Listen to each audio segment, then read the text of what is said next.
Parte 1 da minissérie Culpa e Abuso. A culpa é um dos sentimentos mais difundidos em nossa sociedade contemporânea. Muitas vezes nos encontramos inundados por um sentimento de culpa, mesmo sem termos feito nada de errado ou infringido qualquer lei. Desde a infância, nós fomos condicionados por várias influências externas, família, amigos, sociedade, instituições, a nos sentirmos culpados pelas nossas ações ou por aquilo que a gente omite. E essa sensação de culpa, ela é assim frequentemente explorada pelos manipuladores. As pessoas que utilizam a culpa como uma ferramenta para nos subjugar. E essas pessoas são as pessoas que estão na nossa volta.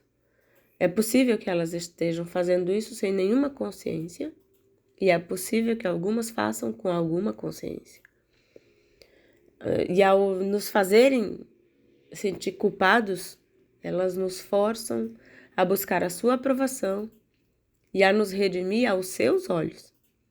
E aí muitas vezes esse comportamento é aceito como algo normal, como se sentir culpado fosse um sinônimo de cuidado ou de importância. E aí a verdade é que a culpa não está intrinsecamente ligada a nenhum cuidado e nenhuma importância. É sim, na maioria das vezes, um reflexo de um comportamento neurótico que é erroneamente considerado como parte da normalidade. E essa associação entre culpa e cuidado cria uma linha instável de raciocínio que afeta a vida de muitas pessoas.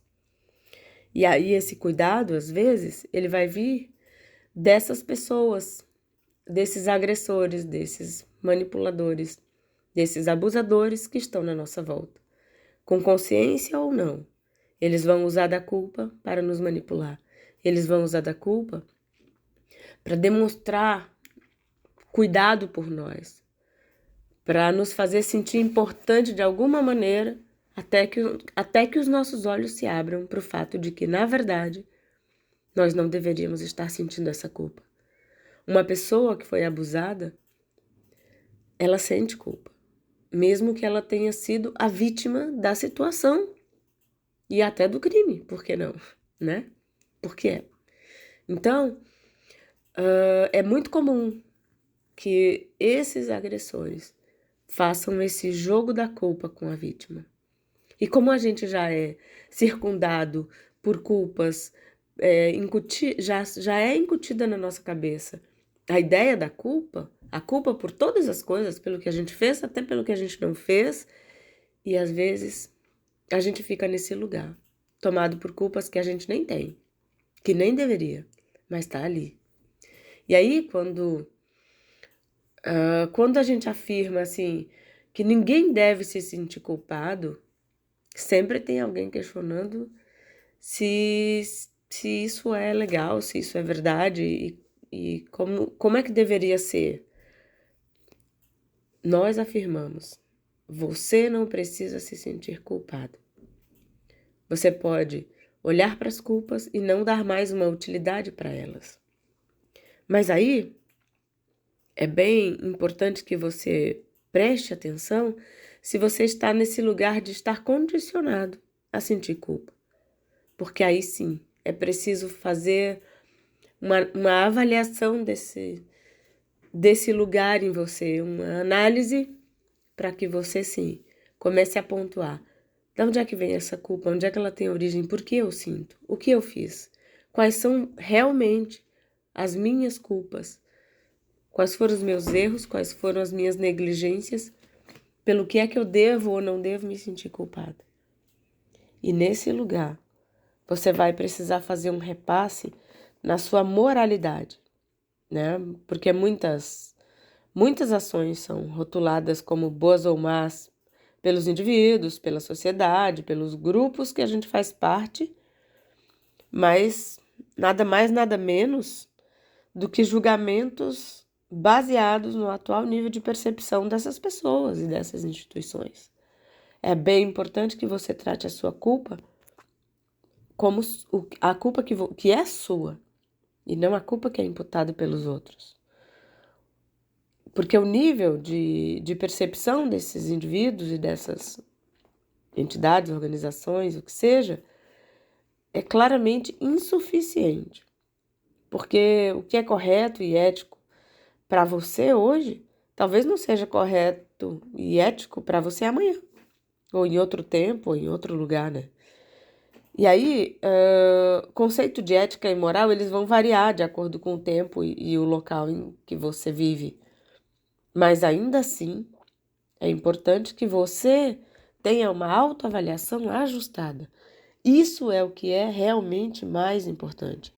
Porque em relação à culpa ela é uma reação emocional natural, mas ela também é uma emoção que nos foi ensinada, que nos foi incutida na cabeça.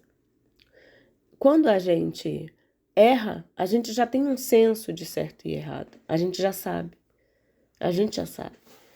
Mas isso não significa que a gente tem que arrastar as culpas vida afora, perder a paz, perder a saúde, porque a culpa, ela ocupa um lugar tão grande dentro de nós, ao ponto de nos adoecer. Muitas pessoas hoje estão zumbizando pela vida, carregando culpas delas, dos outros, da família, do que foi, do que não foi. E é um nível tão absurdo, tão grande, tão profundo de culpa. Tem a culpa da culpa e aí tem raiva de si mesmo porque carrega tantas culpas e parece que nunca vai sair desse lugar. Parece que é impossível limpar dentro do próprio coração, da própria mente, essa dor gerada por uma culpa que ela nem sabe direito por que está carregando. Então hoje é o dia 1 de alguns que faremos aqui sobre culpa, para que você comece a pensar de forma mais profunda, a explorar de forma mais profunda, a colocar para fora as culpas que você não precisa mais carregar. Nós vamos falar sobre as formas mais comuns de culpa nos próximos dias. Nós vamos falar como é que a gente faz para começar um processo de nos libertar dessas culpas. E aí sim, nós vamos escrever o Diário das Culpas. No final dessa minissérie, eu vou disponibilizar para você um link para que você baixe ali o Diário das Culpas, para que você se liberte desse peso, desses pesos tão terríveis que você carrega e que não precisa. Não pegue mais para você o olhar do outro. Não pegue mais para você a culpa que estão lhe imputando se ela não é legítima. A culpa deve funcionar como um alerta para que você corrija alguma coisa de errado que você fez. E não para que você alimente um sentimento que gera raiva, que gera desconforto, que faz você se subjugar à vontade de outras pessoas. Culpa, tô fora.